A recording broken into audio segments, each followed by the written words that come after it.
నివాసము పరలోకమందు మనకున్నదని ఎరుగుదుము. మనము దిగంబరణము కాక వస్త్రము ధరించుకుని వారముగా కనబడుదుము. కాబట్టి పరలోకము నుండి వచ్చు మన నివాసము దీనిపై ధరించుకొని అపేక్షించుకున్నాము. ఈ గుడారములోనున్న మనము భారము మోసుకొని మూలుగుచున్నాము. ఇది తీసివేయవలనని కాదు గాని వర్తమైనది జీవము చేత మింగివేయబడినట్లు ఆ నివాసమును దీనిపై ధరింపకను కోరుచున్నాము. దీని నిమిత్తం మనలను సిద్ధపరిచిన వాడు దేవుడే, మరియు ఆయన తన ఆత్మను సంచకరువును మనకు అనుగ్రహించున్నాడు. తెలుసుకునగాక విశ్వాసములనే నడుచుకుంటున్నాము. కనుక ఈ దేహములో కాలమంతయు ప్రభువునకు దూరముగా ఉన్నామని ఎరిగి ఉండుము. ఎల్లప్పుడూ ధైర్యము గల వారమై ఉన్నాము.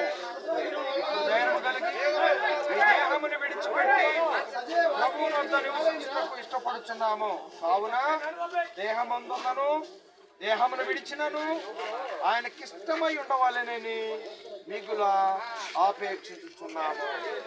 ప్రియులారా, చదవబడిన దేవుని మాటలు మనం జ్ఞాపకం చేసుకున్నట్లయితే దేహమందునైనను దేహమును విడిచినైనను ప్రభువునకు ఇష్టలుగా ఉండవలెనని అలనాడు అపోస్తలుడైన పౌలు గారు కొరింథీ సంఘానికి తెలియజేస్తూ ఉన్నట్లుగా ఈ భూమి మీద మన గుడారము ఏదో ఒక రోజున శిథిలమైపోతుంది, అనగా క్షీణించిపోతుంది.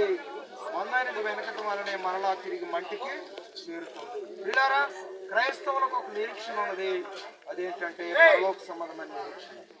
కనుక పరలోక సంబంధమైన నిరీక్షణ కలిగిన వారమై దేవుని యందు భయభక్తులు జీవించడానికి మనందరము సిద్ధపడవలసిందిగా దేవుని వాక్యం గౌరవనీయులు రచ్చి గారు కాయలపడి మరి ప్రభునందు నిద్రించి ఉన్నాడు. తన ఆత్మను దేవాతి దేవుని ఎదురు చేర్చుకున్నాడని మనం నమ్ముదాము. అలాగునే మన దేహమును వాక్యక్రమ ప్రకారము భూస్థామునకు సిద్ధపరిచి ఉండగా పరిశుద్ధుడైన దేవాతి దేవుడు ఆయన వాక్యానుసారమైన క్రమంలో ఈ కార్యక్రమం నడిపించినట్లు ప్రభు సహాయం చేయాలని కోరదాం. అలాగే తను విడిచి వెళ్తున్నటువంటి తన కుటుంబం, తన కుమారులు, తన యొక్క కుమార్తెలు, అలాగే అల్లుండ్రులు, మనవ సంతానం, సంబంధులు, శ్రేయభిలాసులు, చిన్న పెద్ద పిల్లలు, కుటుంబ సభ్యులందరికీ ప్రభు ఆదరణ కలిగించి ఓదార్పు కలిగించి తన ప్రభు చొప్పున నడిపించింది గాక. ఆమేన్. ప్రార్థన చేసుకుంటాం.